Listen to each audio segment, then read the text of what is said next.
নমস্কার। কথা অমৃত ইউটিউব চ্যানেলে আপনাদেরকে স্বাগত। ইতিহাস পরীক্ষায় প্রশ্ন এসেছে সেন যুগের সম্পর্কে বিস্তারিত লেখার জন্য। এক ছাত্র উত্তর লিখেছে, সেন যুগ খুব বিখ্যাত ছিল।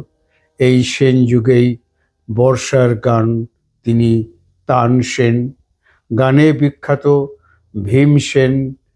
এরপরে তিনি লিখেছেন, সিনেমায় উত্তম কুমারের জন্য বিখ্যাত ছিলেন সুচিত্রা সেন। নোবেল পুরস্কার পেয়েছেন অমর্ত্য সেন। সিনেমার পরিচালক বিখ্যাত মৃণাল সেন। আইনের কারিগর ছিলেন অশোক সেন। বহু বিধবা প্রচার করেছিলেন বল্লাল সেন। এইরকম ইতিহাসের পাতায় সেন বংশের ব্যক্তিরা সবাই বিখ্যাত হয়ে আছেন। নমস্কার, ভালো থাকবেন, ভালো রাখবেন।